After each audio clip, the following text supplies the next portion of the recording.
ओम तव कथामृतं तप्तजीवनं कविभिरीडितं कल्मषापहं श्रवणमंगलं श्रीमदाततं भुवि गृह्णन्ति ये भूरिदा जनाः।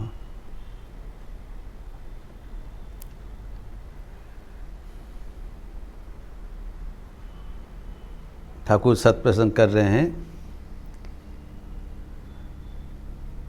काप्तेन के बाद सुनाया, काप्तेन के पिताजी का उल्लेख किया कि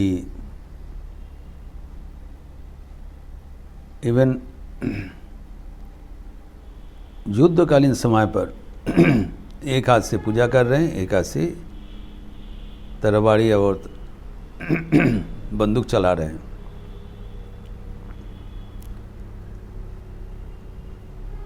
ये जो भगवत गीता का जो श्री कृष्ण का सलाह हम लोग चर्चा किया था, उसका वास्तव रूपायन, इलस्ट्रेशन ये होना संभव है और यही करना चाहिए। यहाँ पर जैसे हम लोग उल्लेख किया था, भगवत गीता में कहा गया है, चैप्टर 8 वर्स 7, तस्मात् सर्वेषु कालेषु माम अनुस्मरत युध्य च मयि अर्पित मनोबुद्धि मामेव यस्यसि संशयम्। तो मुझे ही प्राप्त करोगे, इसमें कोई संशय नहीं है, लेकिन सर्वदा हमारा नाम लेते हुए हमारा दिया हुआ कर्म करो।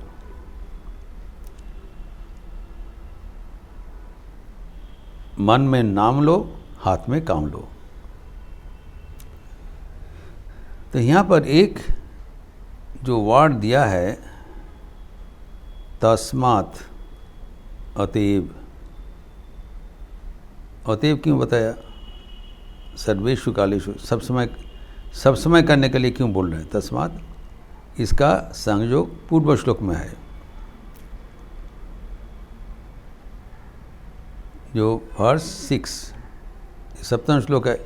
तस्मात् सर्वे 6 में बताया, जम जम बापी स्मरण त्याजम, जंग जंग बापी स्मरण भावन त्याजत्यंते कलेवरम, तम तम बापी कौन्तेय सदा तद्भाव भाविताः। ये इम्पोर्टेंट है। जो कलेवरम त्याग करने का समय, मृत्यु समय में, that is the climax of our life. मृत्यु समय में जिस भावना से शरीर छोड़ेगा, उसी अनुसार तुम्हारा परवर्ती गति प्राप्त होगा। इसे कहा जाता है, जपो तपो करो, जपो तपो करो कि मरते जान ले है। You should learn the art of death. We are learning art of living, पर यहाँ पर कहा गया the art of living the body. मृत्यु समय में जैसे आपको जाना पड़ेगा, उस समय के लिए प्रस्तुत होना चाहिए, और वो महत्वपूर्ण है। क्यों? उस समय में मन में जो चिंता रहेगा, सच्चिंता रहेगा, सद्गति प्राप्त होगा, मंद चिंता रहेगा, दुर्गति प्राप्त होगा। सब बात है। तो जैसी चिंता रहेगा, उसी भाव से तुम्हारा गति प्राप्त होगा। तो यहाँ पर परवर्ती श्लोक में बताया, अगर सर्वदा मेरे ही चिंता करोगे, माँ में वही सूची मुझे ही प्राप्त करोगे, बाय द सेम लॉ। इसीलिए कहा जाता है कि निरंतर कर्म करना चाहिए। भगवान बताया, नियतम कुरु कर्मत्वम, निरंतर कर्म करोगे। कर्म का कौशल क्या है?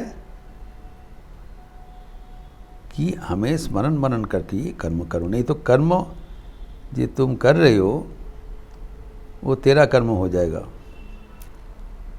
कर्माशक्ति फलाशक्ति में फंस जाओगे। इसीलिए कप्तान का पिताजी सर्वदा पूजा एवं जप, पूजा एवं कर्म से नियुक्त रहते थे। काप्तन भी उस अनुसार करते हैं, उसी संस्कार को रखते हुए। तो और बचा क्या? अभी प्रश्न आता है, जो जो करना चाहिए इन लोग तो सब कर चुका है। पूजा जप करना चाहिए और उसके साथ कर्म भी करना चाहिए, ये तो इन लोग कर ही रहे हैं। तो क्या बचा? What is the shortfall? वो लक्षणीय है, वही ठाकुर पॉइंट आउट कर रहे हैं। किस कारण से इन लोग का अभी थोड़ा बच गया, हो नहीं पा रहा है। बीमारी कहाँ पर है? पूरा रोग निरामय नहीं हुआ, थोड़ा बहुत बच गया। What is that? That is most important for us. Thakur इतना बताया काप्तन के बारे में। अभी कह रहे हैं लेकिन इसका क्या है,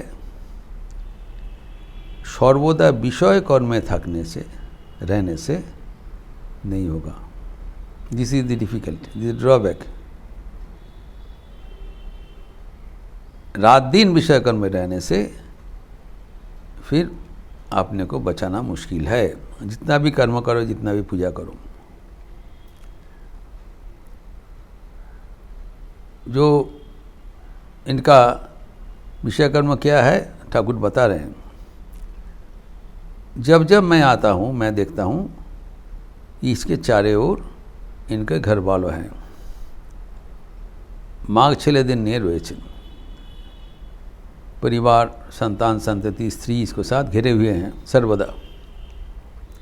और बीच बीच में हिसाब का खाता लेके इनके पास आ रहे हैं, सही सबूत देने के लिए, हिसाब पत्र करने के लिए। तो अगर दिन भर विषय कर्म करते रहोगे तो कैसे होगा?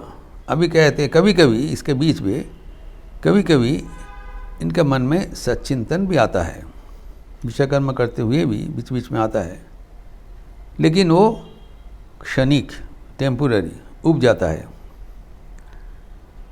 It has to be properly analysed. ये हमारा भी ऐसी है, जब हम सांसारिक कर्म में नियुक्त रहते हैं तब भगवान को भूल हो जाता है।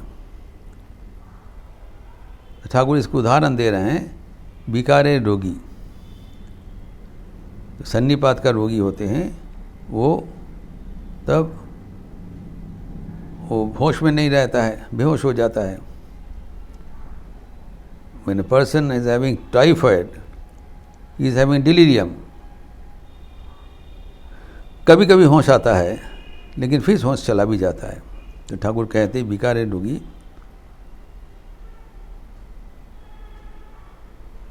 बिकारे अज्ञान में पुरुष। कभी कभी थोड़ा होश आता है, वो कहते हैं पानी पिएंगे, और पानी लाते लाते फिर बेहोश हो गया। अर्थात कभी कभी चैतन्य आता है, आध्यात्मिक जागरूकता आता है, लेकिन फिर विषय कर्म का चपेट से वो खो जाता है। इसीलिए इतना कर्म होने के बावजूद, पूजा जप होने के बावजूद, मन को भगवान की ओर नियोजित करने में इन लोग असमर्थ हो जाते हैं। यही है बात कि इसलिए ठाकुर दूसरा जगह में भी कहा है, बीच बीच में निर्जन वास होना जरूरी है। इस कारण, why is it so necessary? एकांत वास का इसलिए जरूरी है कि अगर सर्व समय में अगर विषय कर्म में आप लिप्त रहोगे तो फिर मन को विषय से हटाकर भगवान में देने में संभव नहीं होगा। ठाकुर कहा करते थे, कम से कम 3 दिन बीच बीच में तुम अवसर ले लो, संसार छोड़ के दूर कहाँ पर चले जाओ और वहाँ पर अपने मन को जांच करो, केंद्रित करो, संसार से हटाकर, फिजिकल दूरी रखते हुए। 3 दिन ना हो, कम से कम 1 ही दिन करो। बीच बीच में ये एकांत वास होना जरूरी है।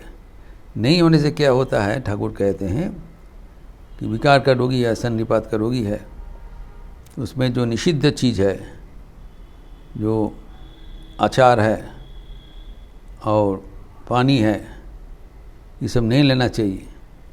अगर वो कमरा में पानी का बड़ा बड़ा जार रखा है, जलेर জ্বালা আছে, आचार तेंतुल আছে, अर्थात नाना रकम संभोग का बंदोबस्त है। ये तो कहते हैं जब भी हम देखते हैं इनका पत्नी एवं संतान संतति सब घिरे हुए हैं, तो एक ओर से विषय भोग का बंदोबस्त है, दूसरा ओर से विषय कर्म चल रहा है, सब आदमी आ रहा है खाता में सही कर रहा है। अगर विषय कर्म से इतना नियुक्त रहोगे तब मन को विषय से हटाकर भगवान में देना इतना आसान नहीं है। जितना भी कुछ कर लो, क्योंकि कभी कभी चेतन होने से वो सस्टेनिंग नहीं हो पा रहा है, विषय कर्म फिर उसको खींच के भीतर में ले जाता है। ठाकुर जी से कहा करते थे, नैजे ईंट बांधा नेउल, ये नेवला था जो कि दीवार में उसका एक घर बना लिया, घोंसला बना लिया दीवार में, तो उसके भीतर रहता था। किसी ने उसको पूंछ में एक ईंटा बांध दिया। जब ये दीवार के भीतर चले जा रहे हैं, उसके ईंटा, पूंछ के ईंटा उनको खींच के बाहर कर देते हैं, फिर जब भीतर में जाते उसको बाहर कर देते हैं। वैसे ही विषय कर्म एवं संसार का जो आसक्ति हमें भगवान का सान्निध्य से हटा के संसार में खींच के ले आता है। यह है इनका अवस्था।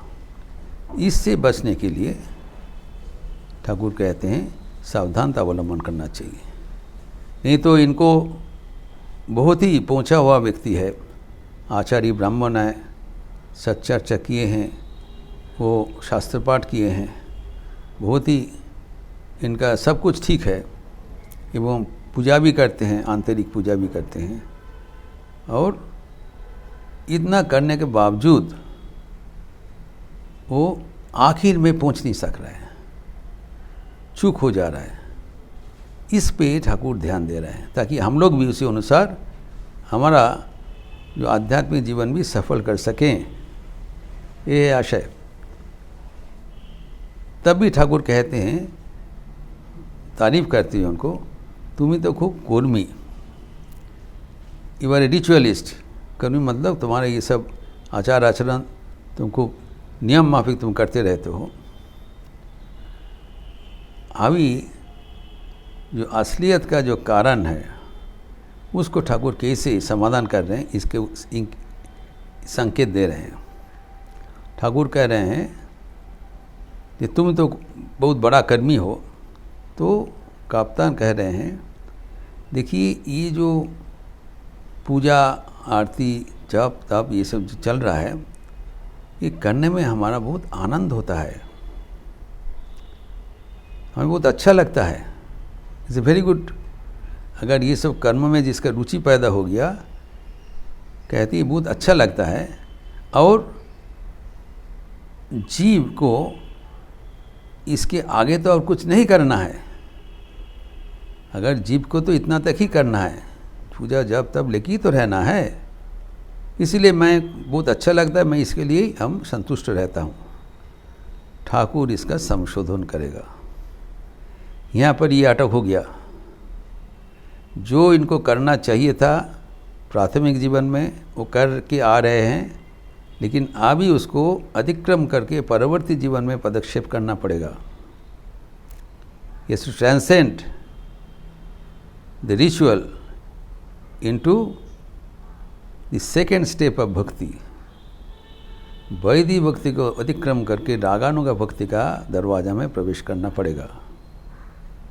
यही है इनका असुविधा, जिसका विस्तार हम अगले दिन करेंगे। ओम शांति शांति शांति। हरि ओम तत्सत। श्री राम कृष्णार्पणमस्तु। अच्छा रहिए, स्वस्थ रहिए, आनंद में रहिए। नमस्कार।